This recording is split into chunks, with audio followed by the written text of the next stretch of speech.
राष्ट्रपती कसे असावेत याचे एक आदर्श मूर्तिमंत उदाहरण. फार गरीब घरात जन्म झाला होता. बघा, आपण नेहमी काही जणांचं वाचतो ना, तर काय म्हणतो, त्याचा बापले पैशावाला आहे, काय झालं गाडी घेतली तर त्यांच्याकडे खूप काही आहे. हे लोक बघा, यांच्याकडे काहीच नव्हतं. वडील पेपर वाटायचे, हे स्वतः पेपर वाटायचे. धनुषकोडी ते रामेश्वरम त्यांचे वडील होडी चालवायचे. धनुषकोडी म्हणजे एक साधं समुद्रात बेट दिसतं, तुम्ही धनुषकोडी म्हणून विचारा गुगलला किंवा युट्यूब वरती. एकदम छोटंसं बेट दिसतं ते, आणि रामेश्वरम पर्यंत होडी, कारण रामेश्वरमचा कॉन्टॅक्ट नव्हता धनुषकोडीशी, तर त्यांचे वडील होडीनी लोकांना घेऊन जायचे आणि हे लहानपणी पेपर वाटायचे. विचार करा, आपल्या देशाची लोकशाही किती सुंदर आहे.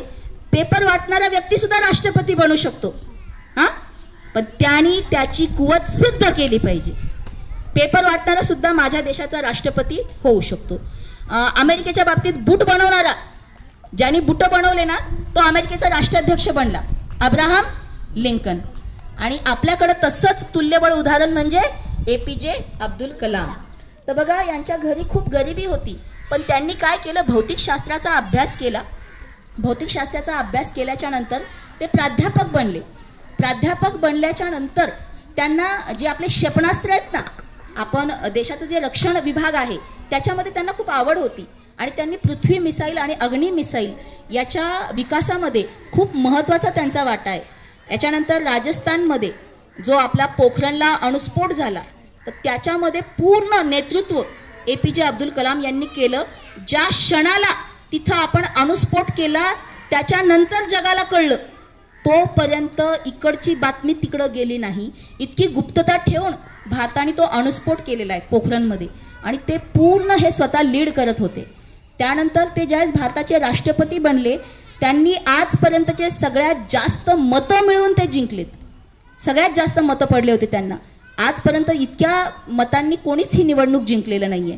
आणि राष्ट्रपती झाल्याच्या नंतर सुद्धा त्यांनी काय केलं, तर ते वेगवेगळ्या कॉलेजमध्ये जायचे, व्याख्यान द्यायचे, आणि ते नेहमी काय म्हणतात माहिती का, अग्निपंखमध्ये सुद्धा त्यांनी जसं सांगितलंय, विंग्स ऑफ फायर मध्ये वाचन. आपल्याला आहे त्या परिस्थितीतून तुमचं जग बदलण्याची ताकद पुस्तकांमध्ये. डॉक्टर बाबासाहेब आंबेडकरांचं उदाहरण आहे, APJ अब्दुल कलाम यांचं उदाहरण आहे. तुम्ही पुस्तकं वाचा, कारण विचार करा, एक व्यक्ती एक पुस्तक लिहितो, ते पुस्तक लिहिण्यासाठी त्यांनी खूप अनुभव घेतलेले असतात, त्याला ते लिहिण्यासाठी त्यांनी त्याचं आयुष्य घालवलेलं असतं, मग तो ते पुस्तक लिहितो. पण जेव्हा तुम्ही आणि आपण ते पुस्तक वाचतो ना, 2 ते 3 दिवसात आपल्याला ते अनुभव जगायला मिळतात. त्याचं ज्ञान आपल्यापर्यंत 3 दिवसातच येतं. म्हणजे तो आपल्याला तितकं शहाणं करून जात असतो. आणि बघा, आपला एखादा बेस्ट फ्रेंड आहे, तो नाराज होतो, रुसतो ना, कधी कधी रुसतो, मनवावं लागतं, पुढं घे ना चॉकलेट, ठीक आहे बॅटिंग तू कर पहिले, मी बॉल टाकतो, किंवा ठीक आहे मी माझी वही देतो तुला होमवर्कची. पुस्तकं काही मागतात का तुम्हाला? एखाद्याचं पुस्तक रुसलं का, जा आज बोलत नाही तुझ्याशी, आहे का असं रुसणारं पुस्तक आहे? नाही. किंवा रुसून बसलंय, फुगून बसलंय, किंवा चल 2 पानं लिही तरच मी उघडणार आहे, असं म्हणतं का पुस्तक? नाही. तुम्ही त्यांच्याशी मैत्री करा. ते दगा देत नाही, ते धोका देत नाहीत, ते विश्वासघात करत नाहीत, ते तुम्हाला फक्त आणि फक्त ज्ञान देतात. मूर्तिमंत उदाहरण, मेल्यानंतर ज्यावेळेस APJ अब्दुल कलाम, विशेष म्हणजे व्याख्यान देताना वारले. कुठं वारले? शिलाँगला ते व्याख्यान देत होते. व्याख्यान देत असताना कोसळले ते खाली, कस तरी व्हायला लागले म्हणून, आणि काही सेकंदात त्यांना दवाखान्यात नेईपर्यंत ते वारलेले होते. म्हणजे शेवटच्या श्वासापर्यंत हा व्यक्ती ज्ञान वाटत होता. शेवटच्या श्वासापर्यंत त्यांनी ज्ञान देण्याचं काम केलं. ज्यावेळेस त्यांचं सगळं साहित्य लोकांनी चेक केलं, 25,000 पुस्तकं होती त्यांच्याकडे. किती? 25,000 पुस्तकं, 4 कोट पॅन्ट सापडले वाटतं, आणि सगळे पैसे त्यांनी गरजू मुलांना दान केलेले होते. किती संतासारखं आयुष्य जगले, विचार करा. म्हणजे आपण काय म्हणतो, माझी पुढची पिढी, त्याच्या पुढची पिढी, त्याच्या पुढच्या पिढी, याच्यासाठी आपण काहीतरी करायचा प्रयत्न करतो. पण या लोकांनी पिढ्यानपिढ्यांवर उपकार केलेले आहेत, असं ज्ञान त्यांनी शोधलेलं आहे. ते काय म्हणतात माहिती का, a dream is not that which you see while you are sleeping. A dream is not which you see while you are sleeping. A dream is something that which does not let you sleep. स्वप्न ते नाहीये जे तुम्ही झोपेत बघता, स्वप्न ते तुम्हाला झोपच लागू देत नाही. इतकं वेडं होऊन एखाद्या स्वप्नाच्या मागे लागा की ते स्वप्न पूर्ण करेपर्यंत तुम्हाला झोपच नाही आली पाहिजे. साधं उदाहरण सांगते. नीरज चोप्रा माहितीये? कोण आहे नीरज चोप्रा? हा, काय करतात ते? भाला फेक. हा बघा, आपण एका सेकंदात बघतो ते भाला फेकतात आणि भाला जातो. किती वर्षाची मेहनत असेल बरं त्याच्यात? किती वर्षांची मेहनत असेल त्या काही सेकंदासाठी? हे ज्यावेळेस 3 वर्षाचे 4 वर्षाचे असतात ना, तेव्हापासून ऑलिम्पिकला निवड होईपर्यंत रोज मेहनत करतात, रोज. आणि स्वप्न काय असतं? त्या काही सेकंदामध्ये माझा भाला सगळ्यात लांब गेला पाहिजे. विचार करा, एवढी मेहनत, आणि त्यासाठी ते रोज मेहनत करतात. PV सिंधू 3 वर्षाच्या असल्यापासून बॅडमिंटन खेळायच्या. काय तर मला तिथं बॅडमिंटन खेळायचे, काही तास त्यांचा मॅच चालतो, पण त्या सेकंदासाठी हे लोक त्यांचं उभं आयुष्य घालतात. जे धावपटू होते बघा, मला वाटतं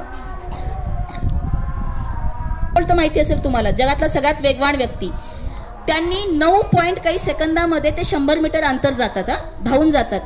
तर ते 10 सेकंद आपल्या डोळ्यांना दिसत पण नाही, इतक्या वेगाने तो व्यक्ती जातो. पण त्या 10 सेकंदासाठी तो व्यक्ती रोज 8 तास पळतो. हे स्वप्न आहे. आणि हे ते स्वप्न आहे की ज्याच्यासाठी ते लोक झोपत नाही, रात्रंदिवस मेहनत करतात. त्यांच्या पायात सोन्याचे बुट आहेत, म्हणजे त्या बुटाला सोन्याचा मुलामा लावलेला आहे, पेपर लावलेला आहे. का तर त्यांच्या देशाला सलग गोल्ड मेडल मिळवून देणारे ते व्यक्ती आहेत. आणि त्यांचे स्वप्न कसे आहेत की त्याच्यासाठी ते रोज पोहतात. मायकल फेल्प्स नावाचा एक स्विमर आहे, स्विमिंग करतात ते. तर मायकल फेल्प्सला 7 गोल्ड मेडल मिळालेले आहेत. विचार करा, पहिल्या ऑलिम्पिकमध्ये 4 गोल्ड मेडल, दुसऱ्या ऑलिम्पिकमध्ये 3 गोल्ड मेडल आणि 1 सिल्वर मेडल. जगात सगळ्यात जास्त गोल्ड मेडल मिळवणारे ते आहेत. पण त्याची पोहण्याचा स्पीड एवढा जबरदस्त आहे, तो माणूस रोज कितीतरी तास पाण्यामध्ये असतो, पोहत असतो. म्हणजे हे पण एक कसब आहे. आणि ह्या लोकांचे स्वप्न बघा, आपल्या देशाचं नाव करण्यासाठी ते झोपतच नाही, ते रात्रंदिवस मेहनत करतात. तुम्हाला सांगू का, साधं तुमच्या कामाचं उदाहरण सांगते.